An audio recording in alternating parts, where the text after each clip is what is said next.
लोकसभा चुनाव के बीच आज आगरा पहुंचे हैं उत्तर प्रदेश अल्पसंख्यक राज्य मंत्री दानिश अंसारी जी। उनसे हम बात करते हैं कि लोकसभा चुनाव को लेकर किस तरह का माहौल बना हुआ है। ख़ासतौर से हम बात इसलिए करेंगे क्योंकि आप स्टार प्रचारक हैं, खासी बड़ी जिम्मेदारी आपके पास है, प्रदेश में आप भ्रमण कर रहे हैं, तो किस तरह का माहौल निकल के आ रहा है लोकसभा चुनाव को लेकर? देखिए, माहौल विकास के पक्ष में है, माहौल अच्छी तालीम के पक्ष में है, माहौल तरक्की के पक्ष में है, माहौल भारत को सशक्त बनाने के पक्ष में है। ये माहौल प्रधानमंत्री मोदी जी के गारंटी के पक्ष में है। जिस तरीके से बीते 10 सालों में प्रधानमंत्री मोदी जी ने ईमानदारी से समाज के हर वर्ग को सशक्त करने के लिए, समाज के हर वर्ग को क्षमतावान बनाने के लिए काम किया है। बीते 10 सालों में जिस तरीके से चाहे गरीब तबका हो, पिछड़ा तबका हो, पासमानदा तबका हो, हमारा दलित तबका हो, हर तबके के उत्थान के लिए मोदी जी ने काम किया है।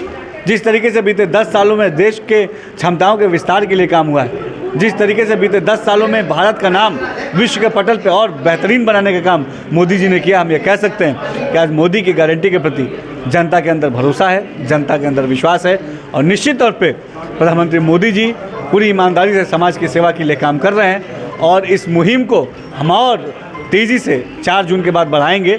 400 पार के आंकड़े के साथ 4 जून को जब देश में फिर से तीसरी बार मोदी सरकार बनेगी, हम देश को और सशक्त और क्षमतावान बनाने के लिए पूरी कर्तव्य निष्ठा के साथ आगे बढ़ेंगे। आपकी ओर से 10 साल का जो काम है केंद्र सरकार का और 6.5 साल का राज्य सरकार का जो काम है, उसको लेकर चुनाव निश्चित मैदान में है, लेकिन विपक्ष के मुद्दे हैं कि महंगाई बढ़ी है, बेरोजगारी हुई है, लोगों को रोजगार नहीं मिला है, युवा बेरोजगार भटक रहा है। अब देखिए, रोजगार का मुद्दा हो चाहे तमाम मुद्दे हो, विपक्ष के पास कोई एजेंडा नहीं है। विपक्ष केवल और केवल इल्ज़ाम लगाने के अलावा और कोई काम नहीं करता।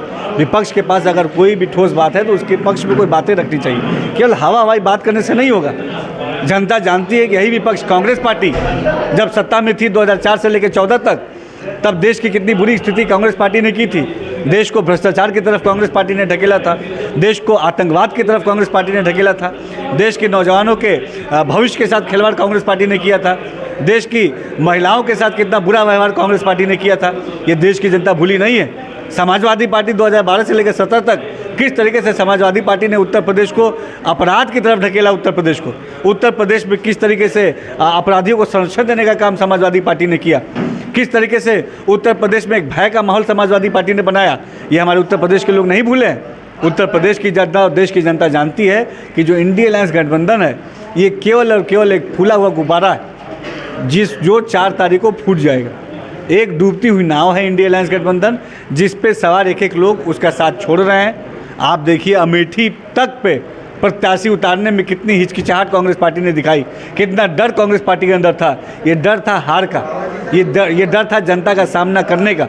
जनता के सामना करने की हिम्मत आज कांग्रेस पार्टी में नहीं है, इसीलिए अमेठी और रायबरेली में अपने प्रत्याशी उतारने में इतनी देरी उन्होंने की।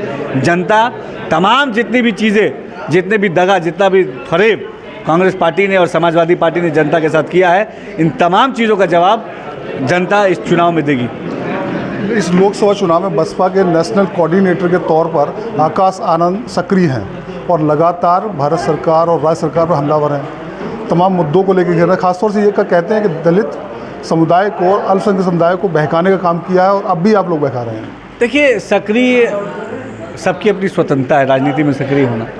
जनता के मन में क्या है ये जानने की ज़रूरत, समझने की ज़रूरत है। जनता के मन में चाहे हमारा दलित भाई हो, पासमानदा भाई हो, मुस्लिम भाई हो, अल्पसंख्यक भाई हो, किसान भाई हो, नौजवान भाई हो, हमारी महिलाएं हो, हमारी बहनें हो, सबके अंदर मोदी सरकार के प्रति एक सकारात्मक रवैया है, मोदी सरकार के प्रति एक विश्वास है, मोदी के गारंटी के प्रति एक विश्वास है। निश्चित तौर पे हमने ईमानदारी से समाज के विकास के लिए, समाज की उन्नति के लिए, समाज की तरक्की के लिए, समाज को सशक्त बनाने के लिए काम किया है। हमारे इन्हीं कामों से जनता ने हमारे ऊपर एतबार जताया है। इसी एतबार के भरोसे हम ये कह सकते हैं कि हम 400 पार के आंकड़े के साथ तीसरी बार पूर्ण बहुमत के साथ सरकार बनाने जा रहे हैं। अल्पसंख्यक मंत्रालय की जिम्मेदारी आपके पास है, तो हम इस अल्पसंख्यक वोट में खासतौर से मुस्लिम वोट किस तरफ देखते हैं आप लोकसभा चुनाव में? देखिए, कांग्रेस पार्टी और सपा ने हम मुसलमानों को केवल और केवल वोट बैंक के चश्मे से देखा, हमारा राजनीतिक इस्तेमाल किया। कभी भी हमारी शिक्षा के लिए, तरक्की के लिए, स्वास्थ्य के लिए, रोज़गार के लिए, हमारे उद्योग को बढ़ावा देने के लिए कोई काम कांग्रेस पार्टी या सपा ने नहीं किया।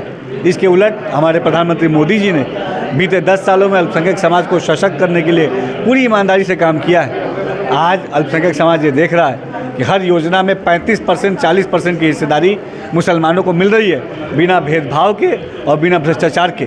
आज मुस्लिम समाज तरक्की और तालीम की तरफ आगे बढ़ना चाहता है और मोदी जी के रूप में उनको ऐसा प्रधानमंत्री मिला है जो ईमानदारी से मुसलमानों की जो तमाम मुद्दे हैं उनको हल करने का काम कर रहा है, मुसलमानों को विकास की तरफ आगे बढ़ाने का काम कर रहा है। तो इसी से खास तौर से आरोप रहता है मुस्लिम समुदाय को लेकर कि आप मुस्लिम बच्चों को अच्छी शिक्षा देने के पक्ष में नहीं हैं, ताकि अगर वो पढ़ जाएगा तो कल सवाल पूछेगा। ये देखिए, ये तमाम बातें तो कांग्रेस और सपा और तमाम वो दल करते हैं जो अपने आप को मुसलमानों का हितैषी बताते हैं।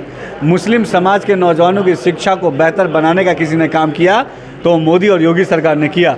मदरसा शिक्षा को बेहतर से बेहतरीन बनाने का किसी ने काम किया तो हमारी मोदी और योगी सरकार ने काम किया।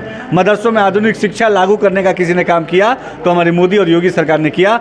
और निश्चित तौर पे यही घबराहट आज विपक्षियों के अंदर है कि वो नहीं चाहते, कांग्रेस हो, सपा हो या कोई भी दल हो जो अपने आप को मुसलमानों का हितैषी बताते हैं, वो ये नहीं चाहते कि मुस्लिम का बच्चा पढ़े लिखे, क्योंकि अगर वो जानते हैं कि मुस्लिम का बच्चा पढ़ेगा लिखेगा, वो रोज़गार से जुड़ेगा तो उनके रैलियों में भीड़ का हिस्सा नहीं बनेगा, इसलिए वो हमेशा वो मुसलमानों को बरगलाने का काम करते हैं। एक आखिरी सवाल, एक जोड़ी है अखिलेश यादव राहुल गांधी, लोकसभा चुनाव में काफ़ी सक्रिय है और दावा किया जा रहा है कि जो आपका आंकड़ा है 400 पार का, अखिलेश यादव कई बार कह चुके हैं कि 400 पार नहीं 400 हार की तरफ बढ़ रहे हैं आगे। देखिए, विपक्ष आज एजेंडा विहीन है, नेतृत्व विहीन है, नेता विहीन है और ये दो डबल जोड़ी जो है ये पूरी तरीके से फ्लॉप साबित हुई है। ये जिस तरीके से अमेठी और रायबरेली में कांग्रेस पार्टी अपना प्रत्याशी नहीं उतार पा रही है, ये डर बता रहा है, ये उनका डर है। और ये डर किस लिए है कि वो जनता का सामना नहीं करना चाहते। कांग्रेस पार्टी के नेता, समाजवादी पार्टी के नेता जनता का सामना करने से बचते हैं, इसीलिए जनता के बीच में नहीं जाते हैं। 4 जून को आपको दूध का दूध और पानी का पानी हो जाएगा। 400 पार के आंकड़े के साथ उत्तर प्रदेश में 80 लोकसभा सीटों के साथ देश में फिर से तीसरी बार मोदी सरकार बनेगी। ये हमारे साथ अल्पसंख्यक राज्य मंत्री दानिश अंसारी जी हैं जो लगातार विपक्ष पर हमलावर है, विपक्ष के गठबंधन को लेकर हमलावर है। खासतौर से कहना है कि जो मोदी सरकार की योजना है, जो योगी सरकार की योजना है, उसके बल पर चुनावी मैदान में है और 400 पार का जो नारा है वो 4 जून को साकार होता दिखेगा। लक्ष्मी शर्मा, आगरा।